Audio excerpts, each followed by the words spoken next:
Guys, it's Andy over at Falco Canine Academy. Sorry I'm cutting off part of my head, but that's so you can see these cinder blocks behind me. We're going to be training, we're busy training the odor for the live bed bugs, the live bed bug odor for the dogs. This is Flash, and we have another dog named Ollie. I'm only going to be able to show you Flash today because Ollie's back in there, and just with the coordination, I'm just going to need, at some point, need another hand to do the videos and then get the dogs and set up the training for each one of the dogs. But so I'll just give you a little progress report on what we're doing with the dogs. Ollie is probably about a day behind Flash because Ollie had a little bit more issue with learning about the leash, understanding what the leash is all about, not being concerned about when he steps on it, to the retractable makes some noise that he didn't like and that kind of stuff. So we were able to get Flash over it a little bit quicker for whatever reason. There's really no rhyme or reason why one dog has an issue with one thing another dog doesn't. As you can probably hear, we got 4 children over there doing different stuff. I don't mind training. One of them's playing baseball and throwing the baseball around. The other kids are riding scooters and making noise. I love to train with real environmental issues going on. That way we can make sure and train the dog to ignore anything it may come across during its real searching and that kind of stuff. Again, apologize for the head being cut off every so often, but it has to be down so you can see these cinder blocks. So after we get the dog through all the leash issues, we begin training the sit. You can see that now Flash, who didn't know how to sit before we started, is now beginning to sit a little bit more. Flash, let's see if he'll do it on the sit. We're getting there, almost. Sit. Yeah, almost. It's not critical for this stage, but we're getting there. Sit. There we go. So he still needs a little bit. Oh, I was off camera. So the one time I get him to sit. So right now he just needs a little touch on the buttocks to get him to go down. So anyway, we train that at about the same time. We don't go heavy with the obedience right now because we don't want to turn the dog off to training.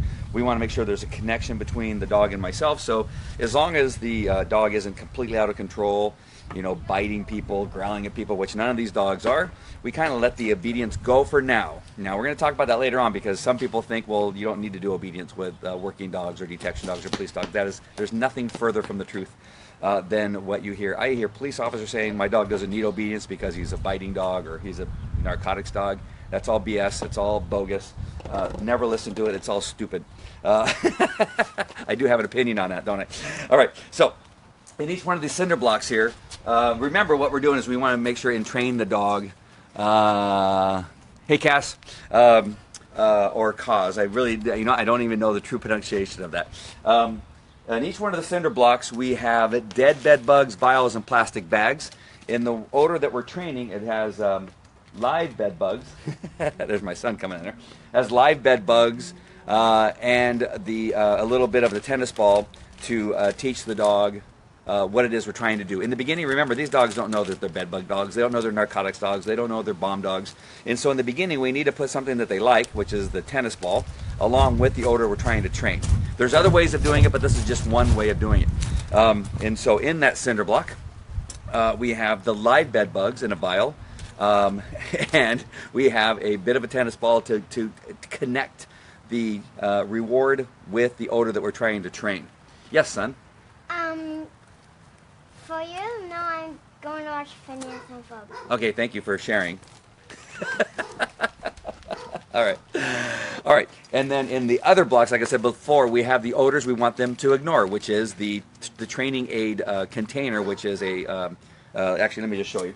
So in this first one, we have vials of dead bed bugs. These are all dead. Oh, there's the camera. So at the bottom you can see there's dead bed bugs, there's the vial, there's my odor on the vial, there's the plastic bag. So we want the dog to ignore these, just like we want him to ignore those cinder blocks, just like we want him to ignore other tennis balls and that kind of stuff. We'll eventually put all those in the other blocks at the same time. So these are the things we want the dog to ignore. There's some of these in each one of in the box. So we have them in here. These are plastic vials, not glass. These are glass vials and plastic bags. So every one of these cinder blocks has the thing we want the dog to ignore, and in the one we want has the live bed bugs along with the bit of a tennis ball. So this dog doesn't know this game. He's learning the game. We've done it once before, and so the dog may go to the cinder blocks. He may not go to the cinder blocks. One thing I know for sure, he likes the tennis ball, right? We want dogs that love the tennis ball. Woo-hoo. We're going to act like we throw the tennis ball over towards the direction of the cinder blocks. This is just a silly, oops. He stole the one out of my back pocket. All right, where'd he go?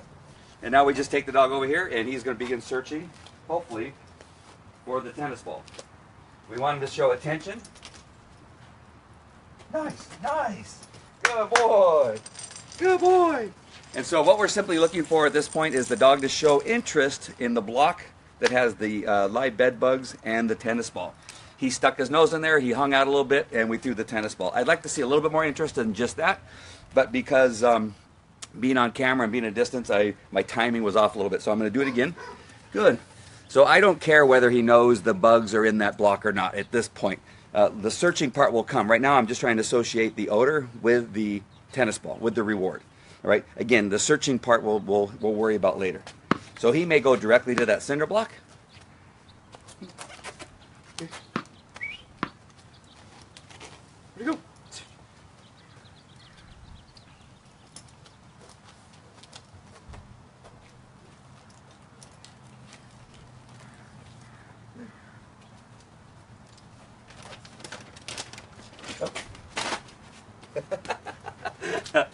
All right.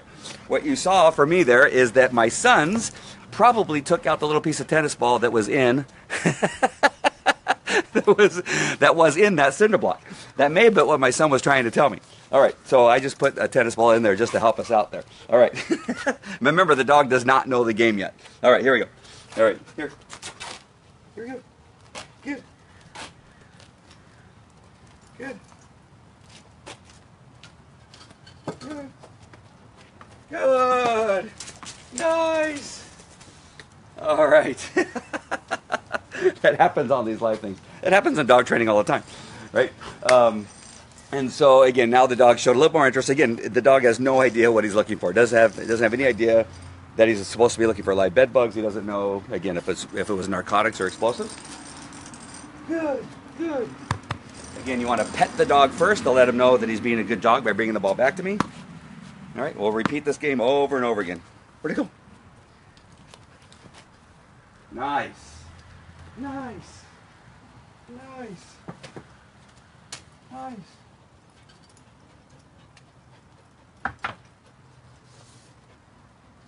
Good boy. Nice. All right. So here is the thing. Again, you got to know. Here, I'm going to adjust this. That way I'm not bending down. All right, so a little bit more. There we go.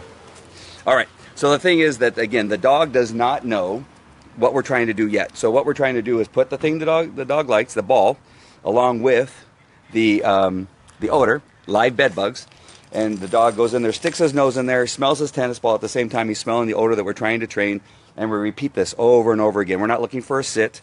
We're not looking for necessarily a search. We're not looking for all kinds of other behavior. We just want the dog to stick his nose in there, smell his tennis ball, smell the other odor, and then we can reward him with a secondary reward, which is that other toy, or we can pull the toy out and give him the one that's inside. Let me try that, and I'll show you what that kind of looks like.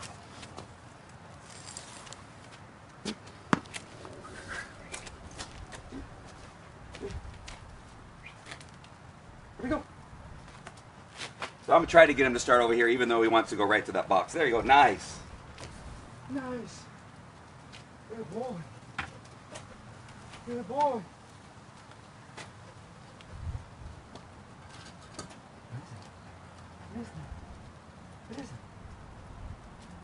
Good boy. Good boy. Nice. Good boy. All right. So there's one way you could do it. It's a little bit more difficult to make it as timely as you like when you have to go down there and pull the ball out for the dog. So it kind of just mix and match. It's usually easier if you can drop the ball once the dog's nose is kind of in the hole, and then he can associate that that he found the right block with the tennis ball in it, with the odor for the time being. and get the reward from a secondary. It's okay. Some dogs don't fall for it. You can have Malinois who get totally engrossed into, hey, in the toy that's present and not take the ball that's thrown. You can have that happen too. So then the secondary reward system may not work. You can tie a string to a toy that's inside there, like if you're using terry cloth towels to put marijuana inside a terry cloth towel, you can tie a string on that, and then when the dog finds it, you pull it out very quickly. Or I see Cass is on. He makes an instrument that is triggered by a remote, and so you can use that to connect the odor with the reward, and it's a very powerful thing. That way, you don't have to do anything, right? You put the shoot, remind me of the name. I'm having a brain fart. As the launcher inside of a box, along with the odor, and when the dog finds the right one, then you push the button and launch the toy at the very moment that you have the dog doing exactly what it is you want, showing interest in the odor, in the location of that particular thing. And then over time, what we're going to do is we're going to reduce the size of the tennis ball to nothing. Eventually, the dog will smell the live bed bugs, give us the same type of interest and indication, and then we throw the secondary reward, and then we have the connection between the odor and the reward. So there's a very simple exercise in the beginning to all of you, and to those of you that have not done this before, it may seem like this is kind of ridiculous. The dog doesn't look like he knows what he's doing. He doesn't. He has no clue as to what it is he's doing. He's trying to figure out the game. And as he begins to figure out the game, it gets better. Right? You can see that I use the leash a little bit, and so the dog, Ollie, who is having an issue with the leash, good boy. I like that he's going over there and smelling that block and sticking his nose in there. I like that. He's addressing himself with the live odor. Okay, so the dog that has the leash issue, you can, nice. You can see that if a dog has an issue with the leash, why that would slow us down just a little bit. So if he's busy worried about the leash on his neck and he's kind of looking at it and that kind of stuff, it's going to make it harder for him to concentrate on learning the odor, understanding what it is we're doing, and making that connection. So you just take it one step at a time. Again, the other dog's not far behind. He's maybe like a day or two behind because we're just going to continue working a little bit on that leash issue. It's getting better every day. I just did some more with him, and he really didn't have that much of an issue with it. I just want to make sure and put a couple more days of him running around with the leash and dragging it, and me holding it and doing a bunch of stuff for him to get over it. And at the same time, I'm still doing this with the other dog. It's just not going as fast as it is. It's not going to go as fast as it will with as it is with going with Flash right now. And so he's just going to be that step behind. Now, at some point, we're going to run into an issue with Flash that will slow him down, and then Ollie will catch up. That's just the way it works. All right, so we're going to be dealing with that. All right, so I hope that was helpful. You rewarded the dog late. I did. That's because I'm trying to concentrate on you guys and everything else that's going on. Doug, hey, nice to see you, Doug. Haven't seen you in a long time. Really glad to see that you're on here. Yeah, so the lateness sometimes is my interest of the dog. I want to make sure that he's actually sticking his nose in there and making sure that I am sure that he is actually doing what I want, and that is smelling the odor. If it, sometimes on the edge of the cinder block, Cass and other trainers will take note and understand, is that sometimes you see a dog smelling the dog odor on the instrument that you're using.